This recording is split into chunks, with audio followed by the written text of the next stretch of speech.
اللہ کے نبی صلی اللہ علیہ وسلم نے جس طرح فرمایا کہ صدقہ جو ہے وہ گناہوں کو بجھا دیتا ہے، مٹا دیتا ہے، کبھی فرمایا مفہوم حدیثوں کا ہے کہ کبھی فرمایا صدقہ بلاؤں کو ٹال دیتا ہے، کبھی فرمایا صدقہ جو ہے وہ بری موت سے نجات دلاتا ہے۔ تو ہمارے ہاں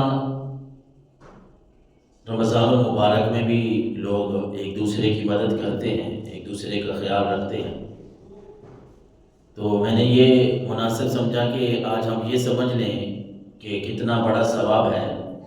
کسی کی مدد کرنے کا، تاکہ جن کو ہم نے راشن جن کے گھر ڈلوانا ہے یا رمضان المبارک کی تیاری کرنا ہے، مسلمان تو خوش ہوتے ہیں بھائی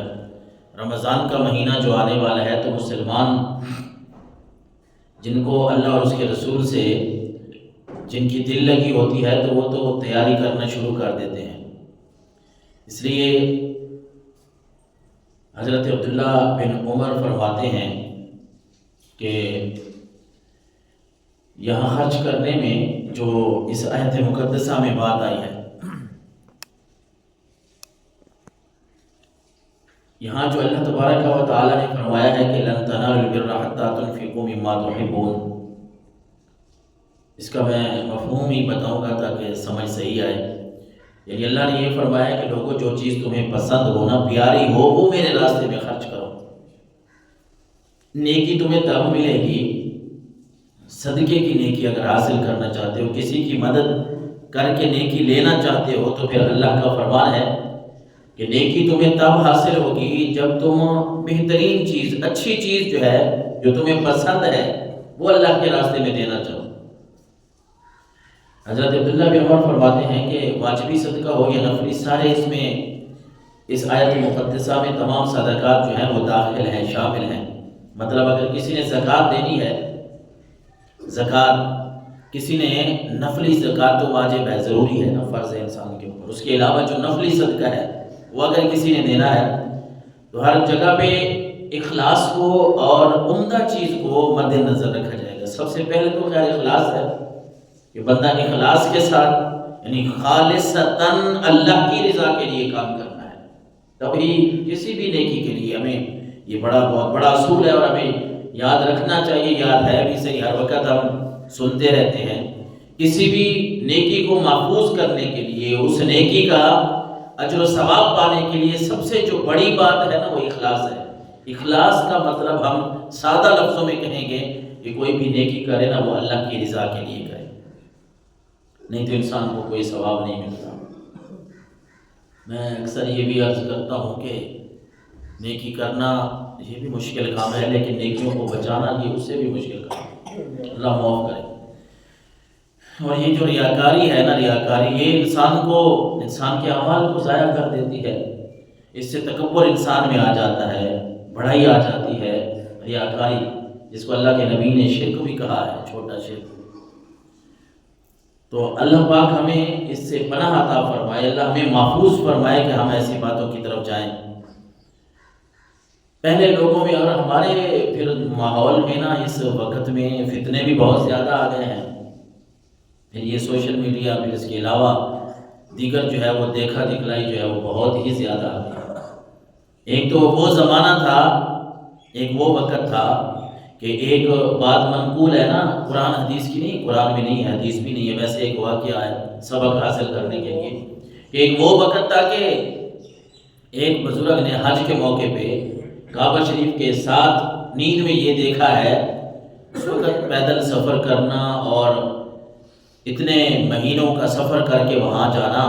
کعبہ شریف کی، اور پھر وہاں جا کے حج جو ہے وہ کوئی آسان کام اتنا تھوڑا ہی ہے، اس کے لیے جو ارکان ہیں، جو اللہ اور اس کے رسول کے جو احکامات ہیں نا، مقرر ہے کہ یہ کام کرنا ہے تو وہ کرنے پڑتے ہیں، ان میں پھر مشکلات بھی آتی ہیں۔ تو حج بہت بڑا کام ہے۔ وہ ایک بزرگ کے بارے میں منقول ہے نا کہ وہ کہتے ہیں میں حج کر کے جب ہم فارغ ہوئے، اتنے مشکلات کا سامنا کر کے خوش ہوئے کہ حج ہمارا ہو گیا ہے، تو اس کے بعد کہتے ہیں کہ نیند میں میں نے دیکھا ہے نا، خواب میں دیکھا ہے کہ کوئی کہہ رہا ہے کہ اس دفعہ جتنے بھی حاجی آئے ہیں نا، کوئی فرض کرے 1 لاکھ ہے، 2 لاکھ ہے، جتنے بھی، کسی کا بھی حج قبول نہیں ہوا۔ اللہ اکبر، اللہ نے کسی کا بھی حج قبول نہیں کیا۔ پھر اس کے بعد وہ کہتے ہیں کہ تھوڑی دیر بعد مجھے یہ خواب میں کوئی سنائی دیتا ہے کہ اب فلاں آدمی جو فلاں علاقے میں رہتا ہے وہ حج پہ نہیں آیا، بات کو سمجھیے گا، وہ حج پہ نہیں آیا، وہ فلاں علاقے میں رہتا ہے، اس کی وجہ سے اللہ تعالیٰ نے سب کے حج کو قبول فرما لیا ہے۔ تو کہتے ہیں میں حیران ہوا، بھائی ہم جو اتنے لوگ یہاں آئے ہیں تو کیا ہمارا حج اس کی وجہ سے قبول ہوا؟ تو اس کو دیکھنا چاہیے، ملنا چاہیے، جستجو کی، ڈھونڈا، پیدل سفر ہوتے تھے۔ کہتے میں وہاں گیا، میں نے سمجھا بھائی شاید کوئی بہت نیک انسان ہوگا، وہ تو ہر وقت مسجد میں بیٹھنے والا ہوگا، وہ کوئی بڑے نفل پڑھنے والا ہوگا۔ کہتے میں نے ان کا پتہ پوچھا، مجھے پتہ چلا کہ جس کا آپ نام لے رہے ہیں نا، جس کو آپ نے ملنا ہے، وہ تو ایک جوتیوں کا کام کرنے والا ہے، وہ فلاں آدمی ہے۔ کہتے میں ان کے پاس گیا، بڑا حیران کی میری مزید بڑھ گئی کہ ایک ایسا آدمی جو مزدور ہے، جوتیوں کا کام کرتا ہے۔ تو اس کے بعد جب میں پہنچا، میں نے پوچھا بھائی نیکی بتا دے، کون سی نیکی کرتا ہے کہ مجھے خواب میں یہ بات ملی ہے، مجھے یہ خواب میں بتایا گیا ہے کہ تیری وجہ سے اللہ نے سب کا حج قبول کیا ہے۔